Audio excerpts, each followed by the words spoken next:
तो बच्ची मुझसे बोली, अरे चाचा हमारे अब्बू को और अम्मी को कोई मार गया, मगर मुझे क्या पता थी कि डाहन यही मार के बैठी है। ऐसा महसूस ना हुआ ना ऐसी मोह लगाई नेक्सी बच्ची या का कर सके। 13 दिन तक 14 दिन तक महसूस नहीं होने दिया कि ये काम मैं नहीं करा। ये है इस तरीके से वो नाटक कर रही थी कि फिल्मों का नाटक भी फेल है उसके आगे, जो वो लड़की नाटक कर रही थी। 14 मार्च की सुबह यहाँ पर चीख पुकार मच रही थी। यहाँ 2 लाशें खून से लथपथ पड़ी हुई थी और यहाँ पर जो परिवारजन है वो आपस में रो रहे थे, बिलख रहे थे। जो बच्चे हैं वो चीख पुकार मचा रहे थे। पड़ोसी समझ नहीं पा रहे थे कि आखिर हत्या किसने की है।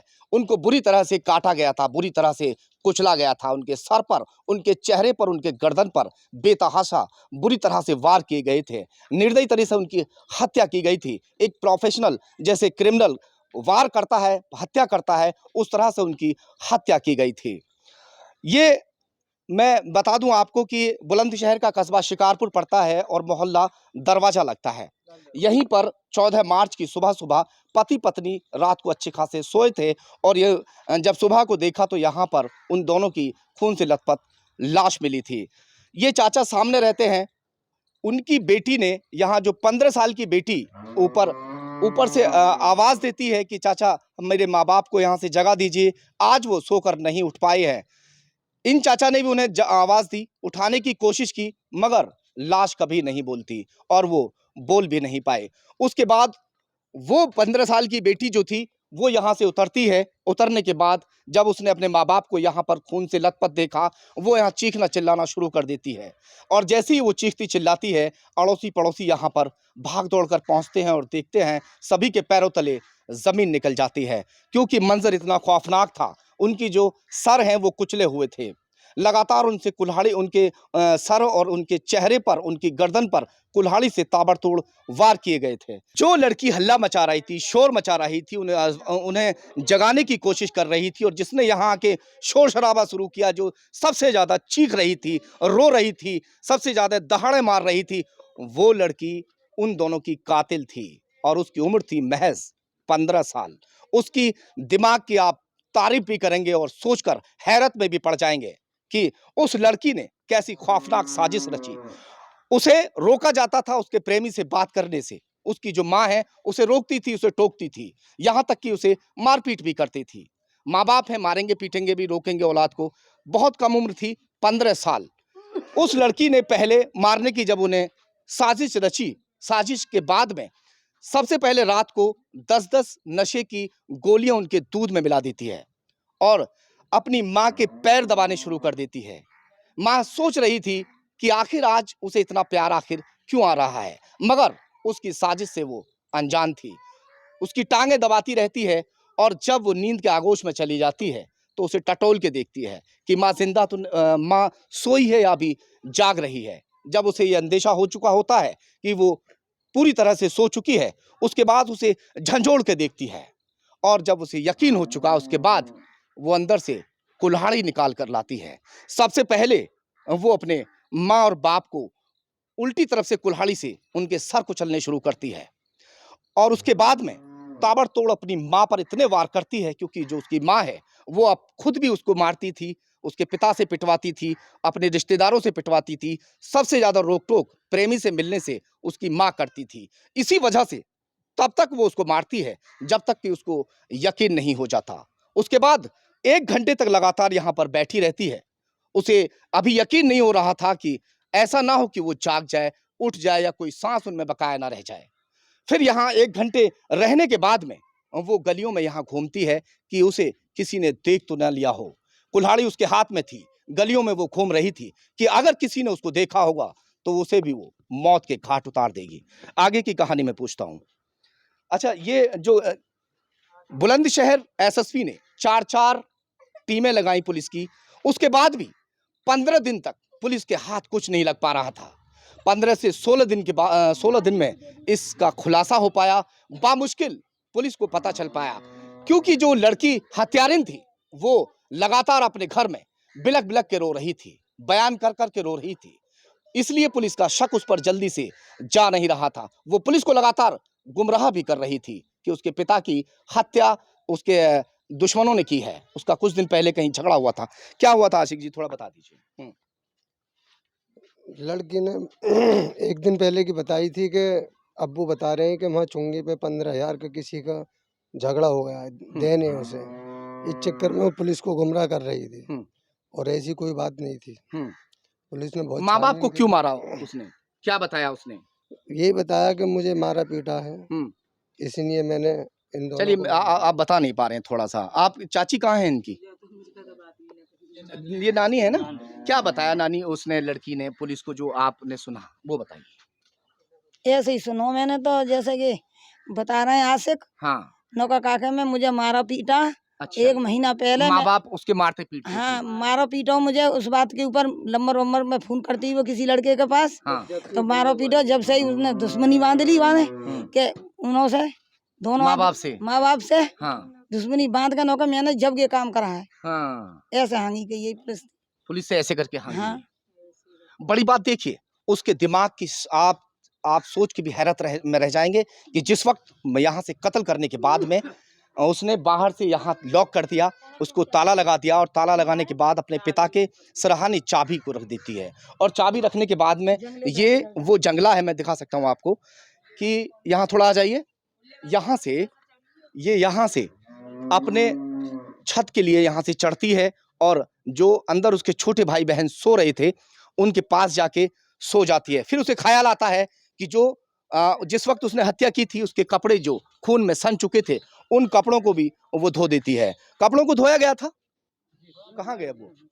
हाँ धोए वाला कपड़ा नल पे धोए। हाँ वो पहन नहीं लोवर। अच्छा। मुझ पे तो आवे ना भैया, बड़ी बूढ़ी में नाम ना आवे हाँ, कोई बात, लोवर ही कहते हैं माँ जी। हाँ लोवर धोयो मैंने। आपको यकीन आपकी देवती ऐसा कर सकती थी जो आप नानी कहती थी? आपको कभी ऐसा यकीन? महसूस ना भयो कभी भी। हाँ। ऐसा महसूस ना हुआ ना, ऐसी मोह लगेगी ना ऐसी बच्ची है कर सके क्या करें। उम्र कितनी थी उसकी? 15 साल की उम्र। तो और इतनी सी उम्र में उसने इतनी आधार कार्ड में 15 साल उम्र है। इतनी बुरी तरह से आखिर क्यों मारा? क्या कह रही थी वो? अल्लाह ही जाने, हम तो यहाँ रहवे ना है। हम तो अपनी मरने के बाद अपनी बताइए जी। गाड़ी में आधार कार्ड 1 साल पहले की, अब तो बढ़ गई होगी उम्र 1 साल। आप चाची लगती हैं। अच्छा, कभी लगा उसकी जो बातचीत होती थी जैसे कि भाई बहनों से झगड़ा करते हैं, ये बहन है छोटी, बेटा तुम्हें कभी लगा ऐसा कि वो मारपीट इस तरीके से जैसे तुम्हारे साथ करती हो या कुछ ऐसा? पता ना, ऐसी कुछ नहीं लग रही हमें तो। तुमसे झगड़ा करती थी कभी? ना। जब माँ बाप को मार चुकी थी, मारने के बाद में वो तुम्हें ऐसा शक था कि बहन मार सकती है? जी नहीं शक था? ना। रोती थी माँ बाप के लिए? हाँ रो रही सबसे ज्यादा रो रही थी। हाँ। है उसने ही जगाया इन बच्चों को झंझोड़ के नहीं है। अच्छा। कैसानी करेंगे चलो भैंसों को। हाँ हाँ जी। डॉक्टरों के ले डोलेंगे मोहल्ला वाले। अब आप चुप रहिए। हाँ। मोहल्ला वाले डॉक्टर पे ले जावे, बेहोश सी हो जावे रोते रोते माँ बाप के लिए। हाँ ज्यादा बेहोश हो जाती थी। हाँ हाँ। फिर डॉक्टर के लेके जाते थे उसको? डॉक्टर को ले जावे। हाँ। अच्छा। महसूस नहीं होने दिया उन्होंने। है 13 दिन तक 14 दिन तक महसूस नहीं होने दिया कि ये काम मैं नहीं करा। 15 दिन तक बिल्कुल महसूस किसी को नहीं। ये तो प्रशासन की कोर्टिंग मोबाइल के जरिए ही केस खुला, बाकी घर में किसी को नहीं जब पता तक चला। माँ बाप की डेड बॉडी आई है 15 बार तो कम से कम बेहोश हुई है वो शाम तक। अच्छा। उसको 5-6 बार तो गोद में उठा के यहाँ से वहाँ मैं ले गया था। और उसको जब सुबह को 1 मिनट खड़े हो जाए, 1 मिनट ये बताइए थोड़ा सा हमें एक बात कि जिस वक्त आपको सुबह पता चला, आप आ रहे थे जब, कैसे कैसे वो हुआ वो बताइए थोड़ा सा। मुझे 5:30 बजे फोन आया किसी का मेरे पास सुबह। हाँ कि क्या कर रहे हो? मैंने कि मैं सो रहा हूँ। कि बाहर निकल के देखो मुल्ला जी का और मुल्लानी की बहू का कोई खून कर गया। हाँ। मैं जैसे फौरन भागा, वहां से मैं आया तो बच्ची मुझसे बोली अरे चाचा हमारे अब्बू को और अम्मी को कोई मार गया। तो मुझसे आगे बच्ची चिपट गई, बेटा सब्र करो इसका पता निकलेगा कौन है कौन नहीं है। हाँ। उसके बाद शाम तक वो रोते रोते कम से कम 15 बार बेहोश हुई। उसके बाद हमारी बहन का घर है यहीं पे ही रहा। मैंने कहा बेटा ये रात शाम तक तो बच्चे रोते रोते बेहोश हो जाएंगे, इनको चाय पिलवा दो, 2-2 पापे खिलवा दो। मैं चाय बनवा के लाया, पापे खिलवाए मैंने कि इनकी गलों की नसें कहीं सूख न जाए रोते रोते, क्योंकि मासूम बच्चे ही ये। मगर मुझे क्या पता थी कि डाहन यही मार के बैठी है। ये हुआ था साहब। 15 बार तो कम से कम सब तक बेहोश हुई है, रो के बेहोश हुई है। 2-3 बार तो बयान कर रो रही थी, बयान कर रो रही थी कि माँ तू तो घर की रानी है, उठ जा और मुझसे बात कर ले, मैंने तो तुझसे कभी काम भी नहीं करवाया था। माँ मुझसे बोल ले, अब्बू तुम तो घर के राजा, उठ जाओ। ये है, इस तरीके से वो नाटक कर रही थी कि फिल्मों का नाटक भी फेल है उसके आगे, जो वो लड़की नाटक कर रही थी। अच्छा ये बताइए किस तरह से उसने थोड़ा सा, जैसे मैं अभी बता रहा था कि मारने के बाद चाबी वगैरह रखी और फिर ऊपर से चढ़ के गई थी। हाँ, वो चाबी इसलिए रखी कि सुबह को और सबसे गलियों में घूम रही थी कुल्हाड़ी लेके। लोगों से ये कह दें कि अब्बू ने रात ताला लगा के बाहर से सोए। कभी उससे पहले भी हम भी देखते थे, तो कभी उनके अब्बू जो ताला न लगाते थे, घर का सारी रात केवाड़ खुली रहती थी। मगर सुबह को लोगों को ये यकीन हो जाए कि हम तो कमरे में बंद थे, कोई अब्बू को और अम्मी को मार गया। ये नाटक करा था उसने। कैसे करके चढ़ी थी, कहाँ से? जंगले पे से यहाँ से चढ़ी थी सर। जंगले से चढ़ी हाँ, थी। जंगले से चढ़ी थी। अच्छा, सुबह को फिर आवाज दी चाचा को, एक चाचा जो है चाचा, बैठे हाँ, थे। चाचा बैठे थे, हाँ, उन्होंने चले वो गए। नहीं आए। हाँ। तो फिर खुद ही बराबर वाले मकान से उतर के आके और जब रोना चीखना चिल्लाना शुरू कर दिया, मतलब वो नाटक करा उसने कि फिल्मों का नाटक भी कुछ नहीं है। मेरे घर से जब मैं चला था तो मुझे यकीन हुआ मैं शायद बच्ची ने मार दिया दिखे अपने बाप। तो जब यहाँ के देखा तो बच्ची का अजीब मामला, तो फिर मेरा यकीन जो बदल गया। मैंने कहा ये बच्ची जब इतने बुरे बिलक रही है, ऐसा नहीं कर सकती बच्ची। किसी को भी यकीन नहीं हो रहा किसी था। को भी यकीन नहीं हो रहा था। हाँ। 15 दिन टीम को घुमा के फेंक दिया। एक इतनी सी बच्ची ने 4 टीमों का दिमाग फेल करके रख दिया है एक बच्ची ने। हाँ। कमाल कर दिया उस बच्ची ने साहब। लास्ट में कैसे पता चल पाया फिर? लास्ट में ऐसा है कि पुलिस से उसके कॉल डिटेल द्वारा चली है उसके पीछे। हाँ। जब उसे पकड़ा है, जब पकड़ा उसको, कम से कम मोहल्ले में से 50 लोग नशे की गोलियां दी गई? 10 दी थी साहब, ये बता रहे थे। हाँ। 20 वो गोली खुद हांगी है ना? हाँ, खुद हांगी है कि 20 गोलियां दी है मैंने दोनों को 10-10, माँ को चाय में और बाप को दूध में। और माँ को क्यों इतना मारा, बता रही थी क्या? वो चिल्लाते होंगे। हर माँ बाप ये है कि अपनी बदनामी से डरता है कि मेरी बच्ची ऐसे काम कर रही है तो मैं डांटूं थोड़ा, तो इसलिए माँ को ज्यादा मारा होगा इसलिए। बता रहे हैं गली में यहाँ देखती फिर रही थी कुल्हाड़ी लेकर के, कोई देख तो नहीं लिया किसी को? ये बता रहे हैं आसिफ भाई, तो शायद ऐसा है आसिफ भाई? हाँ, लड़की बता रही थी कि मैंने गलियों में घूम के देखा था कि कोई है गली में घूमता फिरता नजर आए। हाँ। कभी देख ले मुझे। पूरी गली क्या तलाश काम करी। करते थे आपके जो भाई हैं बड़े? वो फेरी करते थे। अच्छा, ठेला लगाते थे। हाँ, और भैंस भी हैं, 4 भैंस है, 3 गाय हैं। ये वही जगह है जहाँ ये सब जो क्राइम हुआ और पुलिस ने इसका खुलासा भी किया। वो किसी भी कीमत पर कोई भी किसी तरह का सबूत छोड़ना नहीं चाहती थी। वो लगातार जिस तरह से सबूत मिटाती चली जा रही थी, अपने कपड़े धो रही थी जो खून में सने हुए थे, उसी तरह से वो लगातार सबूत बनाती भी चली जा रही थी कि किसी चाचा को आवाज़ देकर जगवाने के लिए बोल रही थी कि अंदर से मैं बोल रही हूँ क्योंकि बाहर से ताला लगा हुआ है। वो ये जताना चाहती थी कि अंदर हम लॉक हैं, इसीलिए आप जगा दीजिए। उसी तरह से पड़ोस के घर में से भी उतरती है और जिस जगह से वो चढ़ती है उस जगह से ना उतर के उस जगह को चेंज कर देती है और दूसरी जगह से उतरती है, क्योंकि जो पड़ोसी हैं वो टोकेंगे कि कहाँ जा रही हो, तो वो भी गवाही बनेगी। क्या हुआ था उस दिन? आप पड़ोसी हैं, कैसे जी। उतरी थी वो? सर हमारी माँ की 3-4 दिन पहले हालत ज़्यादा ख़राब हो गई थी। हमारे थके आई थी, उस रात को ही आई थी मैं तो खैर, लेकिन हम सो रहे थे हारे थके, तो उस लड़की ने सुबह हमें आकर आवाज़ दी जीने में से। 3 लड़की थी उनकी, तीनों ने आवाज़ दी थी। उसके बाद में कि बाजी हमारी भैंसों को अबेर हो गई है सानी के लिए, हमें निकालने के लिए किवाड़ खोल दियो। मैंने बोला कि आप खोल लो, मैं टॉयलेट में जा रही हूँ। मैंने कि तू खोल ले अपने आप से। वो निकल कर चली गई थी, मैं टॉयलेट में चली गई थी। उसके बाद में जब ये चीखी हैं तब निकल कर आए थे। उसके बाद हमें देखकर चक्कर आ गए थे, बस हमारी बहुत हालत खराब हो गई थी। तो पड़ोस में पहले पड़ोसियों को जगाती है ताकि उन्हें भी ये गवाही के तौर पर वो कह सकें कि जो बेटियां हैं वो अंदर लॉक थी, बाहर ताला लगा हुआ था। पड़ोसियों को जगाने के बाद में वो बाहर निकली है और निकलने के बाद में यहाँ जैसे ही अपने माता पिता के पास पहुँचती है और पहुँचते ही यहाँ दहाड़े मारकर रोना शुरू कर देती है। जो उसने ड्रामा रचा हुआ था उस ड्रामा को सच करने की वो कोशिश करती है। वाकई बुलंदशहर पुलिस ने इस खौफनाक साजिश जो उस लड़की ने रची थी, जो महज 15 साल की लड़की है, जो कातिल है, जो हत्यारिन है, इसका खुलासा कर दिया। मैं आपको दिखाऊंगा यहाँ पर जो अभी भी यहाँ पर जो बिस्तर है वो ढका हुआ रखा हुआ है। जो उस वक्त जिस बिस्तर पर वो लोग सोए हुए थे वो मैं आपको खोलकर नहीं दिखा सकता, क्योंकि तमाम वो बिस्तर जो है खून से लथपथ है। इसके नीचे हटा के दूर से दिखा देंगे, चलिए दिखा दीजिए, थोड़ा हटाना भैया। इसी बिस्तर पर वो लोग सोए हुए थे और ये रज़ाई और बिस्तर जो है खून से सराबोर हो चुके, जिसकी वजह से पुलिस ने इसको अलग रखवा दिया। हालांकि पुलिस यहाँ से नमूने ले चुकी है और पुलिस को वो खुद हांग कर उसने बताया कि किस तरह से उसने अपने माँ बाप की बेदर्दी के साथ में हत्या की है। फिलहाल पुलिस ने उसे खुलासा करने के बाद जेल भेज दिया है। माँ बाप का बेरहमी से कत्ल करने के बाद में वो 15 साल की लड़की जो हत्यारिन थी वो लगातार इसी घर में रह रही थी, मगर घर वालों को ये आभास तक नहीं हो पा रहा था। जिस तरह से पुलिस चकरा रही थी उसी तरह से जो परिजन है उन्हें भी बिल्कुल ये महसूस नहीं हुआ कि उनकी जो बेटी है, जो उनकी घर में रह रही है, उनके साथ रह रही है, खा पी रही है, वो ही हत्यारिन हो सकती है। ये चाची हैं उनकी। क्या आपको इस तरह का महसूस कुछ हुआ? नहीं तेरा भी नहीं हुंदिया 13 दिन हमारे पास रही है, वो खाना भी खाया, सोई भी है, बैठी भी है।